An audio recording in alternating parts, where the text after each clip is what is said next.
Hey, what's up YouTube? This is tcgsam here, and in today's video I'm going to be going over some of the best board breakers for the current Chaos Origins format. There are a lot more results to take a look at now, so we have a better idea of what's actually succeeding at the highest level. If you haven't checked out my hand trap tier list, be sure to do so. It's already up on my channel. I talk about all the relevant hand traps in the format in that video. But without any further ado, let's hop straight into this, starting with the Kaiju S monsters, so like Santa Claus, Lava Golem, Sphere Mode. I think that all these are actually in a very solid spot at the moment. I would say the Kaijus and the Lava Golem / Sphere Mode, their use cases are a little bit different. So if you're playing the Kaijus, you can in theory be using it against those like unfair combo decks, like for example like Power Patron that aims to set up the Amorphage Lock, any of the Spell Canceller decks. But it also has very good applications into a deck like Rolad as well, where you're able to tribute the Ritual Monster and make it so the Mind Shuffle doesn't do anything on your turn. I think this one is also going to be played a lot in the decks that do require their normal summon in order to be able to play. Because if you are playing cards like Lava Golem in Sphere Mode, yes, they are most likely going to be a lot higher impact than just a single copy of Santa Claus or a Kaiju. But since it does take away the normal summon, not every deck's going to be able to play it. That being said though, the decks that are able to take advantage of like Lava Golem and Sphere Mode are probably going to be the decks that are also like the breaker decks. They don't have enough room in their decks to play a high enough hand trap count to stop the opponent. They're probably just going to aim to completely wipe an opponent's board out with one of these cards. And so like I said before, there are two different use cases for these, but I think both are pretty valid in the format right now. We're of course seeing decks like Rolad running around. We're going to see those big combo decks that aim to set up deck cards like Spell Canceller, the Amorphage Lock. So I think that all these will have a place in most people's side decks, whether or not your deck needs your normal summon or not. I'm pretty sure most successful lists will at least want to consider playing these in the side. Curry card I think is a little bit more niche, since it does require your opponent to actually have used the monster effects on the field. And if you aren't able to force them out early on, then Curry card loses a ton of value, so I think it's just a pretty niche card. Next up we got Illusion Gate. I think Illusion Gate's in a very okay spot at the moment. I wouldn't say it's a must-play staple. Most of the top decks right now are either have monsters that are, let's say, unaffected by card effects, so like the Rolad deck, or the best decks like Cool Tune, other decks that put up Omni Negates are just able to play around a card like Illusion Gate fairly decently. That being said, it is going to shine in a matchup where the end board doesn't have those Omni Negate. So off the top of my head, maybe against a deck like Branded, a card like Illusion Gate could be pretty good. So yeah, I would say that Illusion Gate still definitely has a place in this metagame. Not every deck's gonna have to play it, and it isn't going to be the greatest against some decks, but it's still a pretty solid board breaker in my opinion, and definitely one of the better ones that we have at the moment. Next up, we got Feather Duster and Lightning Storm. I would say that both of these are probably still must plays in the side deck. Almost every single deck has some form of threatening back row that you're going to want to deal with. I would say these are a little bit worse than before we got Rolad, because these cards are very hard to use against the Rolad deck, since Magician Ritual is able to protect their back row from being destroyed. But I think against almost anything else, Cool Tune, Branded, Sky Striker, like any random deck in the format, there's always going to be some form of back row that you want to remove. And so I would say that these cards are probably going to be in most, if not all side decks that we see in this upcoming format. Mass Spell and Trap removal is definitely still really solid. Double Cyclone I think is pretty unplayable. We don't have a deck like Draco Tail or Radiant Typhoon running around, so there's no reason to play this card over like the mass back row clears. For the books, I would say Book of Moon, first of all, is like very, very niche. I don't think this is a very good card. It's not even a 1-for-1 in some cases because you don't actually remove the body. Book of Eclipse is a little bit better than Book of Moon because in theory it can book away an entire board. So again, similar to Illusion Gate, this is probably going to be very good against the decks that don't have access to a Spell Trap Negate. So a deck like Branded. Maybe if you pair with other board breakers against a deck like Cool Tune, it could be fine as well. I think that one of the biggest draws of Book of Eclipse though is that it can in theory be pretty impactful going first. When your opponent puts like, let's say 2 bodies on the board, you can just book them face down, clog up their zones, make it hard for them to play. That's still a very decent application of Book of Eclipse. And going second against the decks that do have Spell and Trap Negates, if you pair it with other board breakers, it can be pretty solid at just completely removing all of your opponent's disruptions at once. So I would say that Book of Eclipse is maybe like very top of niche. I haven't really seen any results for this card off the top of my head, so I can't really put it in the solid tier, but I do think that this card is still might have a place in certain decks, but it's definitely not a staple in my opinion. Chalice, I would also say, is pretty niche. No, I don't really see a good reason to play this. Just a very fair 1-for-1 card. Yeah, in theory, going first, it can be pretty good. Being able to use it as a pseudo imperm as well, so it'll never be dead. But I just don't think it's high impact enough to really be played in this current format when there are other higher impact 1-for-1s that we'll talk about later on. Droplet, I think, is still a very solid card. Maybe I'll put it at like a very bottom of solid because I think it is at the moment, at least, not too many decks are going to be super happy about getting rid of a bunch of card advantage or to try to stop your opponent when we do have other breakers that are a little bit higher impact than Droplet. Despite all that though, I still think that Droplet is in a very solid spot at the moment. It's going to be good and usable against every single deck out there. Of course, always having the ability to make it so your opponent can't respond is still obviously going to be great. Makes it so you don't necessarily need to pair your board breakers sometimes in order to break your opponent's board. And so for that reason, I would say that Droplet is still in a very solid spot. Crown, I think, is also a very solid card at the moment.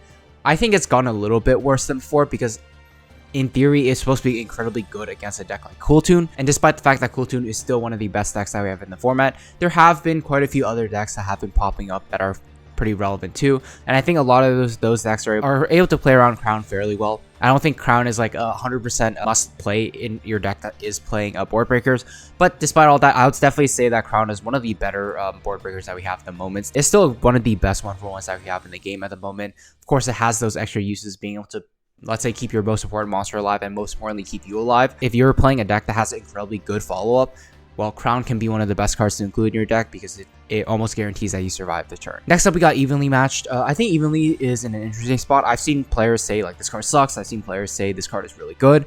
And in my opinion, I think Evenly is just a very targeted pick for this current format. I would say it really shines in the more quote-unquote fair matchups. So against a deck like Rolad or against a deck like Sky Striker, that don't necessarily have those big like end boards with those Omni Negates on it, or are kind of forced to play out a large number of cards to their field in order to interrupt their opponent. I think that Evenly can be pretty good against those decks. Against the Rollout deck in particular, either takes away the Mind Shuffle or takes away one of their ritual monsters permanently, which can be very problematic for the deck to deal with. It's not impossible for the Rollout deck to play around Evenly. For example, they could simply bounce their ritual back, summon another big guy from hand like Black Chaos, and then just keep the Mind Shuffle on the board. And then if they're able to put another level 7 or higher monster on the field, whether that be through Dogmatic Fleur-de-Lis or through a card like Vidral's Harmonia, then their Mind Shuffle is still technically going to be live. So even against the decks where Evenly is good into, I still think they have quite a few ways to play around this card.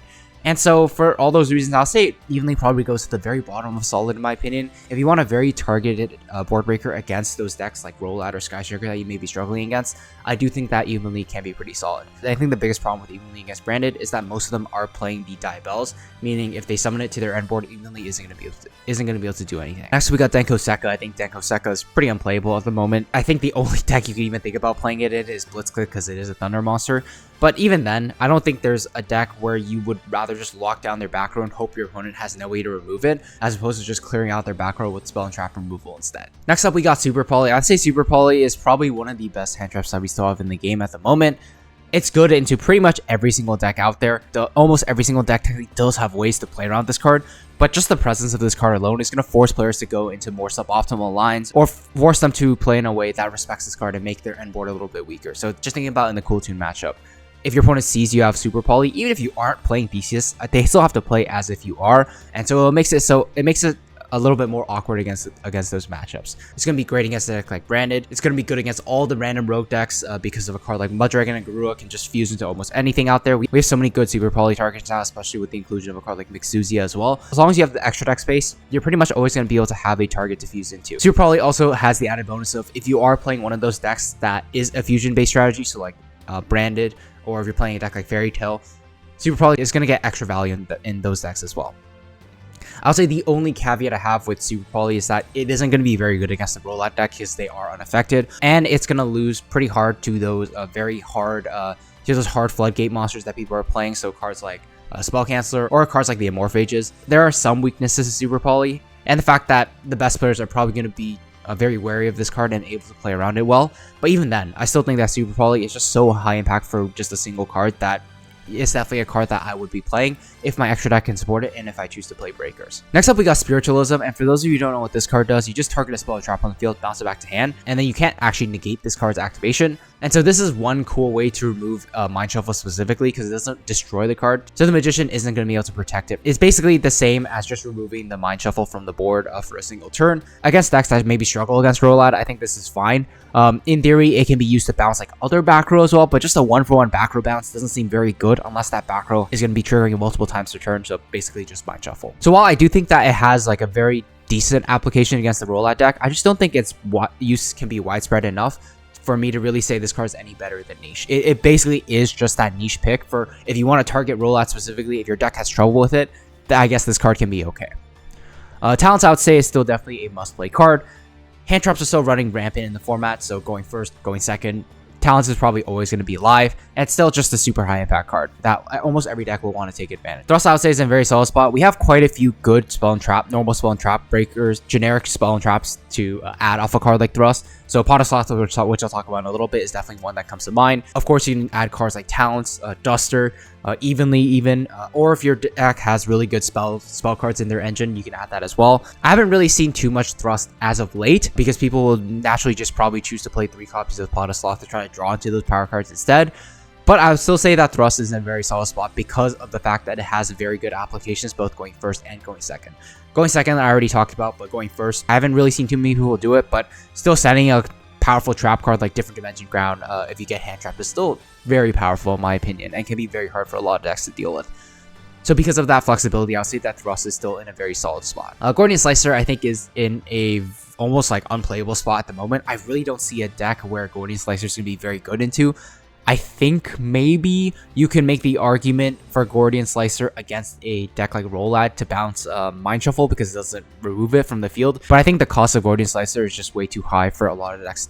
And the fact that I really don't think that bouncing interaction is going to be that good this format. Next up, we got Pot of Sloth. This is one of the biggest new board breakers that everyone's talking about. And in my opinion, I do think this card is incredibly good. I would say it's like very bottom of must play, very top of solid. And the reason I'm not saying it's like, oh, it's the best board breaker ever, is because there's a slight issue with the Pot of Sloth, and that's the fact that it actually isn't a board breaker on its own. Like, yes, it's very good going second. It basically resculpt your hand to try to dig for those non-engine cards, dig for your powerful engine cards, and that's of course very good. Pot of Sloth is only really as good as the cards that you have in your deck. So if you're playing a deck with, let's say, a bunch of hand traps, I think it's kind of awkward to play Pot of Sloth going second because a lot of the cards you're gonna be drawing are either just engine, which may not be helpful in the current situation, or hand traps, which most of them are not going to be the best going second. Yes, there are a few hand traps that are like decent and can be used as pseudo breakers, but for the most part, I think that unless your deck either has a very strong engine at breaking boards, or your deck is playing some count of board breakers in the deck, I don't know if Pot of Sloth is an immediate inclusion into your deck. So if you play decks like Brandon, which have very powerful breakers like Super Poly, or if you play decks like Power Patron, which have really good engine and a couple of bricks you may want to put back, I think Pot of Sloth is great in those decks. If you're playing a deck like Cool Tune with a bunch of hand traps, I actually don't know if Sloth is the most optimal pick because you are going to just be drawing a lot of those hand traps off of it. So something to consider with Pot of Sloth. It's definitely still one of the best cards that we have in the game at the moment, but just something to consider. Next up, we got Farah. I think Farah is a very solid card. If you are playing it in a deck that's able to take full advantage of its graveyard effect in particular, I think it's something you want to play. And at the moment, I think that's just going to be branded. It's so good at pushing those power spells through, whether that be for your engine or even non-engine like Duster, or non-engine like Illusion Gate can be really good as well. But I don't know if you play it just for the hand effect to protect one of your spells. Unless you're playing a deck like Branded, which has a bunch of those discard outlets, you're probably not going to get full advantage out of Farah. So for that reason, it probably just goes to the very bottom of solid in my opinion. Herald of the Abyss is pretty unplayable. I don't know why you wouldn't just play like one of the Kaiju-esque monsters instead to get rid of your opponent's boss monsters. Yes, we have a bunch of monsters that are unaffected at the moment, but I think the Kaijus are just way better. Pancratops, I think, is actually pretty interesting. I know no one has really been playing this card, but personally, I think there are a few very interesting niche cases for this because it is a summon that doesn't start a chain. In theory, against like, let's say, the Spell Canceller decks or against the Morphage decks, if they're playing like Sloth still, you can in theory run over the problem monster, get rid of another card. Since it is targeting interaction as well, in theory against Rolad, it can be usable too. Being able to pop their virtual monsters if Mind Shuffle's off the field, or just pop Mind Shuffle when they try to bounce a guy back. I think it can be okay. That being said though, it still is just a very, very niche pick, and it's definitely not one I would expect a lot of people to play. But I did want to mention these because I have been thinking about it a little bit, and I think these use cases are at least worth talking about. Metatronus, I think, is also still very niche. Even in a mirror match, I don't think this card's going to be great for the most part. It's going to be playable, I guess, but this meta is just way too wide for you to have enough Metatronus targets to play to successfully be able to get value off of it. Not to mention, this card does target as well. It's going to have a lot of problems against the decks that do dodge targeting really well. So cards like decks like Cool Tune or Rolad. So for all those reasons, I think it's just a very, very niche pick. Ultimate Slayer, I also think, is in a very niche spot as well. I want to say this card is like completely unplayable because in theory, it can be a 2-for-1. But a lot of the times, if you are committing a spot to a very hard going second breaker like this, I just think there are better ones in the tiers above it. Change of Heart, I would say, is pretty much unplayable at the moment. Same problem with Metotronus, except that it isn't even a quick play spell. It's a hard going second 1-for-1 breaker. Truly just don't think Change of Heart is going to be playable at all. It's just way too easy for decks to play around this. Next up, we got Dark Ruler. I think Dark Ruler is in a very niche spot at the moment. And that's because, well, I guess the decks that are you want to play Dark Ruler against, they're probably putting up a very big combo board that normal breakers, like for example, cards like Evenly or like cards like Illusion Gate wouldn't be able to break because they have a bunch of Omni Negates. But I think the problem with this is that all the unfair decks that are putting up a bunch of interruptions, they're putting up some sort of floodgate to prevent your opponent from using spells. So whether that be Spell Canceller or the Amorphage Lock, I just think that against the decks you want Dark Ruler against, all of them are just going to prevent Dark Ruler from resolving in the first place. And so I just don't think that Dark Ruler is in a super great spot at the moment. I can't think of a deck where I'd really, really want Dark Ruler, aside from maybe a deck like Doomsday if they're not choosing to play Spell Canceller, but that's just such a niche use case that I don't think Dark Ruler is going to be very good in this upcoming format. Salesman I think is pretty much unplayable at the moment. Going second as a board breaker, it is essentially a 1-for-1. Yes, in theory, it's a pretty flexible 1-for-1. You could call, let's say, a card like Fallen of Albaz going second against the branded deck, and that takes away their Fallen White, summoning extra bodies out into the board. It takes away their Fallen of Albaz interaction. So I guess that's like fine. Maybe it just goes like bottom of niche for that one reason, just because against branded it can be decent for that use case. So it is just going to be one of those 1-for-1 hard going second interactions again. I'll say the only reason I'm not keeping it in unplayable is because it can hit cards that are not necessarily on the board at the moment. So like I said, if your opponent has, let's say, Albaz and Rinbrummer in the graveyard, you can call Albaz preemptively and they won't be able to use it, even though it isn't currently on the field.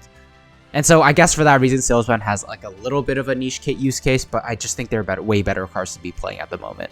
Next, we got Econ. I would say Econ is pretty much unplayable. Again, so many decks are able to dodge targeting, and the fact that you have to go -1 to do this is just not very good.